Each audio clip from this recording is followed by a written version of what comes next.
এই সিজনটা যে আপনার মরিচের বাজার ভালোই থাকবে ইনশাল্লাহ। তো মরিচ লাগিয়ে আসলে লাভবান হওয়াটা সম্ভব যদি আপনার গাছে আসলে প্রচুর পরিমাণের ভাইরাস অ্যাটাক না করে এবং গাছগুলো নষ্ট না হয় এবং প্রত্যেকটা গাছ যদি আসলে সুন্দর থাকে, মরিচ গাছ দিয়ে লাভবান হওয়া সম্ভব। কারণ এক একটা গাছ আপনার 4 থেকে 5 কেজি পরিমাণের মরিচ আপনাকে দিয়ে যাবে এবং সে দীর্ঘ 8 মাস যাবত আপনাকে ফলন দিয়ে যাবে। আসসালামু আলাইকুম, কেমন আছেন আপনারা? আশা করি সবাই ভালো আছেন। আলহামদুলিল্লাহ, আমিও খুব ভালো আছি। মহান রব্বুল আলামিনের অশেষ মেহেরবানিতে আমিও ভালো আছি। তো চলুন আজকে আপনাদেরকে আমাদের আফরা এগ্রো ফার্মের মরিচের ফার্মটি দেখাই। যে আমরা ইতিপূর্বে আপনারা জানেন আমরা যে ভ্যারাইটি এখানে রোপণ করেছিলাম সেটি হচ্ছে এগ্রো ওয়ানের নাগা ফায়ার ভ্যারাইটি। তবে এর মধ্যে আপনার একটি মহা দুর্যোগ বয়ে গেল, যেটা হচ্ছে মূলত ঘূর্ণিঝড় রেমাল। তো ঘূর্ণিঝড় রেমালে আসলে প্রচুর কৃষকের অনেক ক্ষয়ক্ষতি হয়েছে। কম বেশ সবারই কিছু না কিছু ক্ষয়ক্ষতি হয়েছে। আল্লাহ তাআলার পক্ষ থেকে আসলে যেটা আসে সেটা ভালোর জন্যই আসে। চলুন আমাদের আফরা এগ্রো ফার্মের যে মরিচের গাছগুলো দেখাই। তো দেখুন দর্শক, আমাদের মরিচের গাছগুলো মাশাআল্লাহ, ইতিপূর্বে আপনারা আমাদের অনেকগুলা মরিচের ভিডিও দেখেছেন। আমরা রোপণ করার শুরু থেকে এখন পর্যন্ত অনেকগুলো ভিডিও দিয়েছি। তো এই যে আসলে ড্রেনের মধ্যে অনেক ঘাস হয়েছে, কিন্তু এই যে ক্ষেত নরম থাকার কারণে রেমালের বা বৃষ্টির প্রভাবে জমি আসলে নরম, সেজন্য এই ঘাসগুলো দিন দিন তরতরিয়ে বড় হয়ে যাচ্ছে, কিন্তু পরিষ্কার করতে পারতেছি না। এখন রোদ উঠতেছে, এখন ইনশাল্লাহ আমরা আস্তে আস্তে এগুলো পরিষ্কার করে দেবো আর কি। তো যেই বিষয়টি নিয়ে কথা বলতেছিলাম সেটি হচ্ছে আমাদের মরিচের গাছ। তো আলহামদুলিল্লাহ, এই যে দেখুন আমাদের মরিচের গাছগুলো, মাশাআল্লাহ মরিচের গাছগুলোতে খুব সুন্দর ফুল আসতেছে প্রত্যেকটা গাছে, এবং গাছগুলো খুব সুন্দর হয়েছে। এই যে দেখুন পুরো জমিটা মাশাআল্লাহ দেখতে কত সুন্দর দেখা যায়। আসলে আপনার যখন গাছগুলো সুন্দর হবে আপনি দেখবেন কৃষি আসলে শুধু যে কৃষি বুঝে করে লাভবান তা না, কৃষি একটি আসলে বিনোদন, একটি মনের তৃপ্তি, একটি মনের শান্তির জায়গা হচ্ছে আসলে কৃষি। আপনি যখন দেখবেন আপনার গাছগুলো আসলে এমন সুন্দর হয়েছে, ঠিক আয়নার মতো দেখা যায়, তখন আপনার মনে যেই পরিমাণের একটা প্রশান্তি আসবে, আপনি প্রশান্তিটা আসলে খুঁজে পাওয়া খুবই দুষ্কর। তো তার মধ্যে আবার সবচেয়ে বড় যে সমস্যাটা, সেই সমস্যাটা হচ্ছে আপনার মরিচ গাছের মধ্যে সবচেয়ে বেশি ভাইরাসে অ্যাটাক করে। তো মরিচ গাছের মধ্যে মূলত যে ভাইরাসগুলো অ্যাটাক করে তার মধ্যে চলুন আপনাদেরকে আমি দেখাই।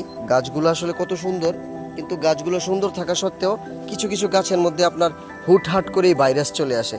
যেমন এই যে দেখুন আমাদের এই যে একটি গাছে, এই যে দেখুন এই প্রথমের এই গাছটা কিন্তু এতদিন ভাইরাস ছিল না, গাছটা খুবই সুন্দর ছিল। তো এটার মধ্যে হুট করে আসলে একটি ভাইরাসে আক্রমণ করছে। ভাইরাস আক্রমণ করার পর আসলে কীটনাশক স্প্রে করার পর এই যে এখন আস্তে আস্তে আবার নতুন পাতাগুলো আসলে গজাচ্ছে। ঠিক তেমনই পাশের গাছটাতেও একই অবস্থা। তো মাঝে মধ্যে দেখা গেছে যে এরকম হয়, হুট করে হঠাৎ করে আপনার দেখবেন আগের দিন আপনি ভালো দেখে গেছেন, পরের দিন আপনার একটা গাছে হঠাৎ করে আপনার ভাইরাস ধরে গেছে। এই বিষয়গুলো আসলে এগুলো হুটহাট করে 2-1টা গাছ আপনার 1000 গাছ থাকলে দেখা গেছে যে এখান থেকে 100 বা 50টা গাছ নষ্ট হয়, অনেক সময় হয়ও না। পুরোটাই হচ্ছে আসলে প্রকৃতির উপর নির্ভর, মহান আল্লাহ তাআলার রহমত। তো আজকে আমাদের গাছের বয়স তো মোটামুটি প্রায় 30 দিনের মতো। আলহামদুলিল্লাহ মোটামুটি প্রত্যেকটি গাছেই ফুল ফল আসতেছে। আশা করি ইনশাল্লাহ ভালোই হবে। বর্তমান সময়ে মরিচের যে দাম, এখন কিন্তু মরিচের বাজার খুবই ভালো।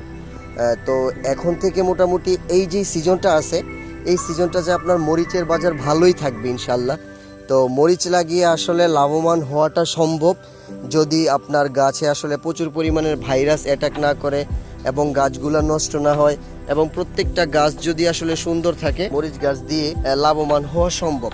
কারণ এক একটা গাছ আপনার 4 থেকে 5 কেজি পরিমাণের মরিচ আপনাকে দিয়ে যাবে এবং সে দীর্ঘ 8 মাস যাবত আপনাকে ফলন দিয়ে যাবে।